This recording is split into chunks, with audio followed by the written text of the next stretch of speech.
This is incredible, and I can't understand how I got here. Ah!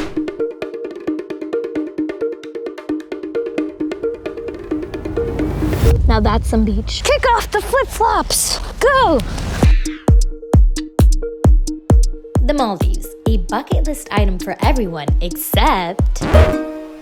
This isn't the Maldives. Welcome to Destination Dupe, where we compare iconic travel destinations to their more budget-friendly counterparts. Today, we're comparing two tropical paradises, the Maldives versus the Philippines Islands. Both offer pristine beaches, stunning resorts, and unforgettable experiences. Today, we're putting two tropical destinations to the test to determine if the Philippines can be an ultimate dupe for the Maldives. It's much cheaper, but do you still get the bang for your buck? Let's go. Getting to the Maldives is an adventure in itself. The shortest flight to the Maldives is about 19 hours and 20 minutes. This route typically involves 1 or 2 layovers, commonly in cities like Doha, Dubai, and Istanbul. Prices in economy can range from $1,300 to $1,800, and business class can go up to $7,000. Most Maldivian resorts require another hop after you've arrived at Villana International Airport. We are in the Conrad Maldives transfer vehicle, which will take us to the seaplane. I'm about to walk in to this plane. Okay, so I just disembarked from the seaplane transfer and now I'm headed into the resort and we're greeted by lovely Conrad Maldives representatives. So let's go. Thank you. Hi. The shortest flight to the Philippines Islands typically takes 22 to 25 hours with 2 layovers. Common connecting airports include Manila and other Asian hubs like Hong Kong and Singapore. Seats in economy class can range from $1,500 to $2,000 in high season, and business class seats can go all the way up to $6,000. Getting to the island resorts in the Philippines is no easy feat as well. You have to take a van to a port, then a speedboat to an island resort. All of this can take anywhere from 2 to 4 hours with a lot of wait time in the middle. Good afternoon. Good afternoon. I would say honestly both were pretty tough to get to. The seaplane transfer and the boat transfer. There are a bunch of layovers, a bunch of connections, and the cost of transportation can be a bit hefty. The cost of a round-trip seaplane transfer to the Maldives can cost anywhere from $500 to $700 per person, while the transfer to the islands of the Philippines was included in the price of my resort stay.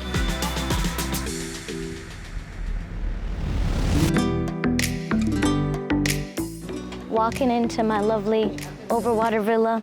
At Conrad Maldives, luxury is redefined. From the private infinity pools to the glass floors where you can watch marine life swim right underneath you. Every detail screams opulence. But this level of luxury costs upwards of $1,500 a night. A lot of times you have luxury and that luxury feeling is just like, But this, to me, this is my vibe.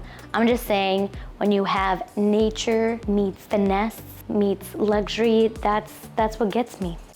In the Philippines, Sunlight Ecotourism Island Resort offers the same overwater villa experience with rustic charm and around $250 to $400 a night. It's hard to argue with that value. This is the lovely Grandwater Villa. They brought us a lovely bottle of champagne. There's these nice little boxes of chocolate, some macaroons, and some lovely fruit. And now you walk out, and here is the patio for the villa. And you come up here and it's so serene, guys. I don't know why I'm whispering, but I'm whispering because holy moly. Now over there is someone else's villa. So it's still very private. You have a little bit of panels like this that separates you from someone else. You have also your own private staircase and direct access to the ocean. I can't wait to take a dip. Now once you take a right turn in, you see the bathroom. His and her robes. You walk in here and there's a bath. Nice little shower. Okay, who am I kidding? It's not little. This is a behemoth of a shower. And the best part, glass bottom floors where you can see little fishies running about. Walking into the bedroom and it says Maruhaba, which means welcome. And look at that towel. It's in the form of a stingray. And look at that view. Again, Nothing can beat it. Nothing. Guys, I thought the Maldives was incredible, but this is also insane, also amazing. I mean, look at these glass floors. This villa is wild. The bathroom is really in tip-top shape. A nice rain shower, handheld shower. You have 2 direct access points to the outer area and a jacuzzi. Oh my God, look at that. I think the world is sleeping on the Philippines. Really is painting a picture of more of island life, quiet, secluded. But I feel like the sunlight, although there is wear and tear in this specific villa, couple lines like that, the furniture is not as updated. Like you can tell that the sheets aren't the newest and the furniture has some wear and tear, but this is still incredible for the price you're paying and for the glass floors. I mean, look at this. I'm actually shocked at how much these 2 resorts are very similar. Like from the buggies to the wooden key cards to the glass floors to really pulling in a lot of the natural elements in the construction of the villas themselves. It's shocking, honestly, how similar these resorts are. The Maldives is a diverse paradise. Snorkeling tours take you to reefs teeming with marine life, from stingrays to turtles to whale sharks. The boat crew have gotten word that they've spotted a whale shark. There's tons of boats around us, also waiting.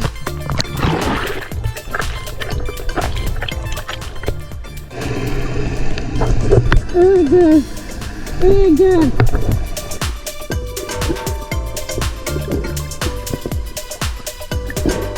That was incredible. We just saw a whale shark. So I thought there was no way that I could beat the whale shark snorkeling tour. But then,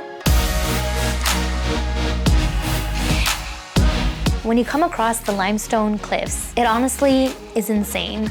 In the Philippines, island hopping tours are the thing to do. With these tours, you get access to destinations like the Twin Lagoon, Coral Gardens, and private beaches that you can only access via an outrigger boat or a traditional Filipino bangka. Snorkeling in the Philippines is almost as if you're diving into the Maldives' colorful reefs, but with its own vibe. Think amazing marine life, but way more hustle with tons of tours happening all around you at the same time. I would have to say the Maldives topped experiences because I don't think I'll ever swim with a whale shark ever again. But I will have to say the island hopping tours and just being one with the limestone cliffs was also just so breathtaking. I didn't want to leave. I'm headed into Mandu restaurant, which is an over the lagoon restaurant. It's really about being sustainable, eco-friendly, and here we are. It is kind of incredible. It's called the 5 Elements menu: air, earth, fire, water, plant.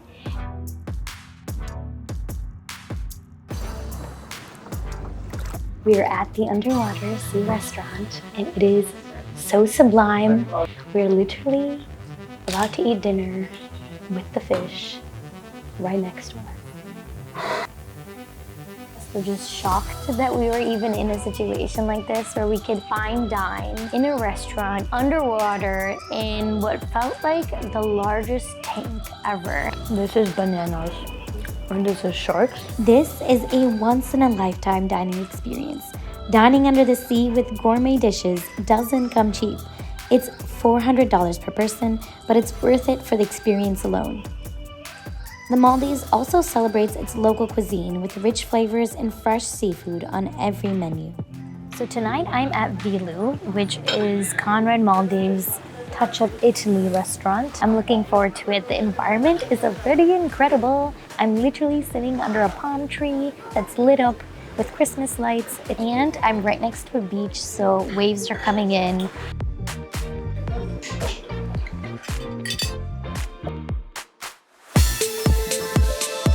dining at Sunlight Resort is all about simplicity and local flavors. Freshly caught seafood and Filipino classics cost just $15 to $25 per meal, making it a feast for your taste buds and your wallet. I'm at Rick's place, and what I have here in front of me is fish tacos and cheese croquettes, plus a steak de pescados. Oh wow, that's delicious. Rick's place, thumbs up. Okay, it's nighttime and I'm headed to the Mangrove, which is a Filipino restaurant. It doesn't require any reservations. It is a la carte, and I'm excited to try adobo, sisig, and simpang. Okay, we are at Hickory. Chef Don is here and he's preparing tuna teppanyaki. Can't wait to try it. That is exquisite. It's so juicy.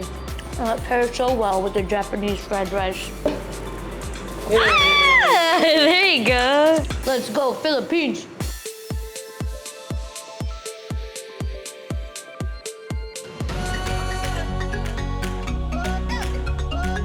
The Maldives is famous for its powdery white sands that seem to stretch forever. It's undeniably stunning, but that might not be the case. It's time for an honest beach review. Unfortunately, it is not as soft as I was expecting. I feel like I was expecting the really powdery, soft sand. This is pretty glassy. It's very calm though. I will say this beach is very private. Only guests have access to this beach. Also, I just wanted to point it out. I'm wearing my beach shirt because we're on the beach. Ooh, take a plop. I'm on the Philippines beach. You can pretty much see the coral reef through the water. The water is crystal clear, also turquoise. And this is the sand. I think both beaches do have a lot more seashells than expected. So when you're actually walking into the water, it's not as smooth as the Florida Keys, for example. It's still honestly amazing, and let me show you why. We've got such an incredible view of the ocean.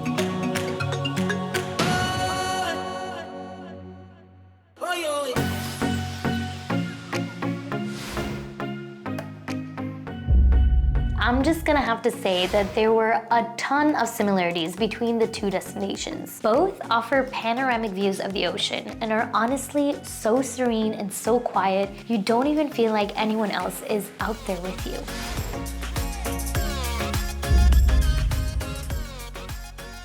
Both resorts offer complimentary kayaking and complimentary snorkeling, which is something I feel like you have to pay for in a lot of US hotels, but both these opportunities allow guests to explore the coral reefs that surround both of the resorts.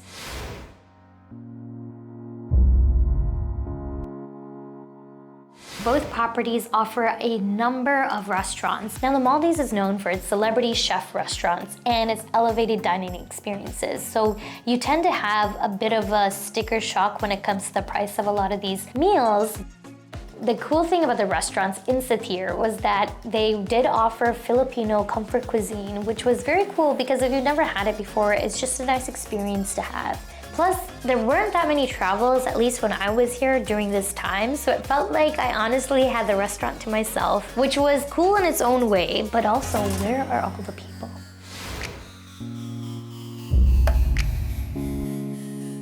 I feel like this is one of the places that is underrated, underhyped, and needs more love. All in all, is the Philippines a worthy dip for the Maldives? The Maldives still reigns as the ultimate luxury getaway experience, but the Philippines also offers an incredible alternative at a fraction of the cost. If you're willing to trade in a bit of exclusivity for affordability, then the Philippines might be your bit of paradise. Share your thoughts in the comments and let us know your favorite travel dupes below.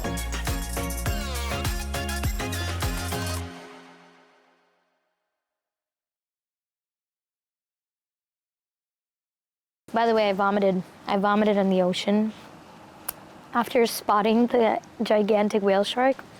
But that's okay, because I saw a whale shark. But I feel bad that there was chunks of OJ and bread in the ocean, and I swam in it.